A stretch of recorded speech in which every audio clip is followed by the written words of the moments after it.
Little Miss Princess and the Pea. Roger Hargreaves.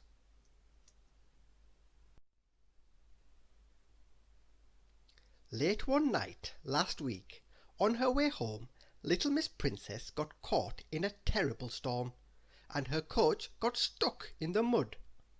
She saw a light in the distance and decided to seek help and a bed for the night. She walked through the wind and rain and lightning to the house.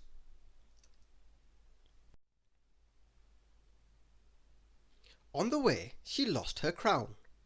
Little Miss Princess arrived at the huge house exhausted and looking very wet and bedraggled. In fact, not looking like a princess at all.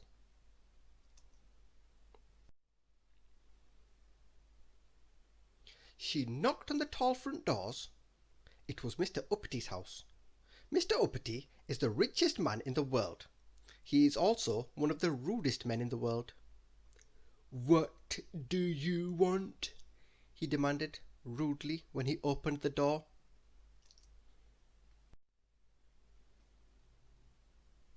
Little Miss Princess explained what had happened and asked for a bed for the night. "You're not coming in here," he bellowed. "You'll ruin my expensive rugs."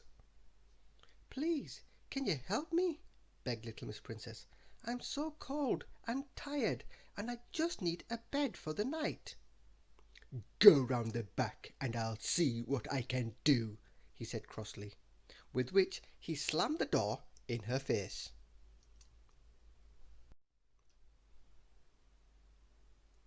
What a rude man! Poor little Miss Princess had to trudge all the way round the house. Mr. Uppity opened the back door. "Took your time. You can sleep in there," he said, pointing to a cold, damp cellar. But I'm a princess," spluttered little Miss Princess.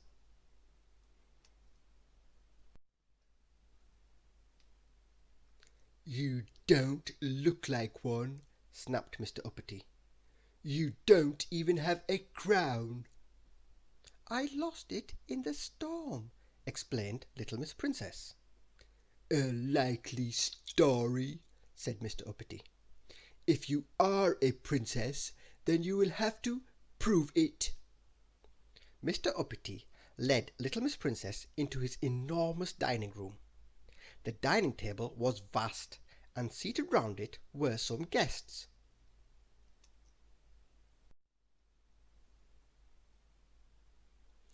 Mr. Uppity explained the situation to his guests and asked for their suggestions. "Princesses are really good at dancing. Let's dance," suggested Mr. Bump. And of course Mr. Bump trod on her toes and sent her flying across the floor. "Hopeless!" cried Mr. Uppity. "Can't dance, so she can't possibly be a princess."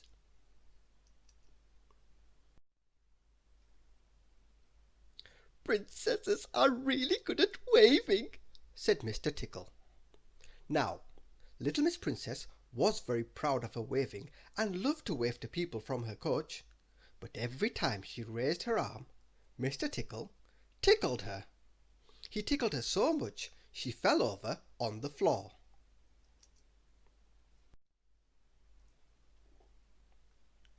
"Can't wave, can't dance, and look at her on the floor again," said Mr. Uppity impatiently.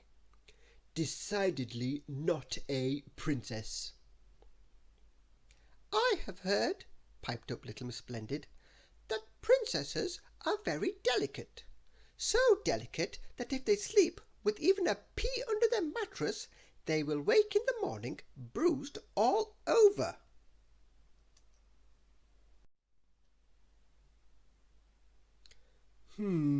Said Mr. Uppity. "That's an interesting idea." So Mr. Uppity went off to find a pea, and the others all trooped upstairs.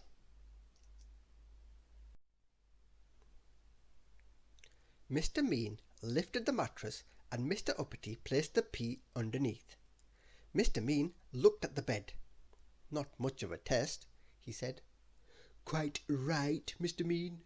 More mattresses," he ordered.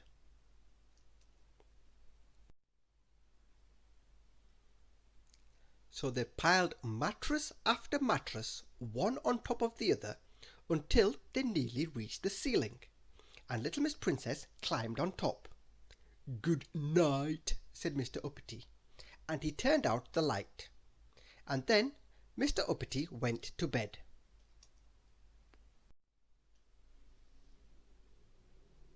Although not the sort of bed he had hoped for.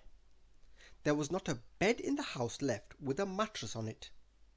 Mr. Uppity was up very early the next day, partly to see how the test had worked, but also because he had had a dreadful night's sleep.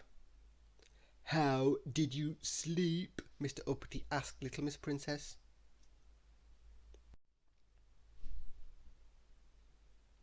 "I had a wonderful night's sleep," she replied. "Ah!" cried Mr. Uppity. "I knew you weren't a princess." "And yet I still got to sleep in your biggest and most comfortable bed," beamed little Miss Happy. "Oh," said a suddenly crestfallen Mr. Uppity.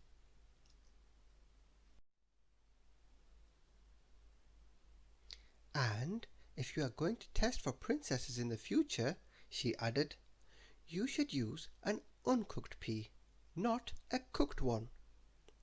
With which she lifted the mattresses and revealed a squashed pea. Mr. Uppity went very red in the face, and did not know what to say, he was so embarrassed. And little Miss Princess went home. "A waste of a good pea, if you ask me," muttered Mr. Mean. Thank you for listening.